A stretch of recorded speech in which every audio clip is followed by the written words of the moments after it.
তো চলো বন্ধুরা, সেই অদ্ভুত ড্রাগন ফলটা এবার কেটে ফেলা যাক। তোমরা অনেকেই কিন্তু আমার ড্রাগন গাছের যে বিভিন্ন ভিডিও আমি সবসময় শেয়ার করে থাকি তাতে কমেন্ট করছিলে যে দিদি ওই ড্রাগন ফলটার কী অবস্থা আমাদেরকে একটু দেখাও, কারণ এটা একটু অদ্ভুত ধরনের, সবারই প্রায় কৌতূহল থাকে, আমারও আছে যে এর ভিতরটা কেমন হয়। আর এরকম কচি ছোট ডালের মাথায় যে ফল হতে পারে এই অভিজ্ঞতা কিন্তু আমার এই প্রথম হলো। তাই ছোট ডাল সমেতই গাছ থেকে কিন্তু আমি ফলটাকে পেরে নিলাম, তারপর ডাল থেকে ফলটাকে আলাদা করে ফলটাকে কেটে ফেললাম। আর ফলের ভিতরটা দেখতে পাচ্ছ একদমই লাল টুকটুক করছে, যেমন অন্যান্য ড্রাগন ফলগুলো কাটে একদমই সেম।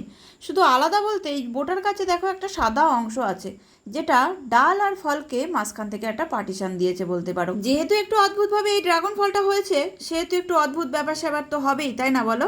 আর এই ড্রাগন ফলটা খেতে কিন্তু অন্যান্য যে ড্রাগন ফলগুলো আমরা খাই তার তুলনায় সামান্য একটু বেশি মিষ্টি মনে হয়েছে। তো আশা করি তোমাদের কৌতূহল আমি মেটাতে পারলাম। তো ভিডিওটা কেমন লাগলো অবশ্যই জানিও।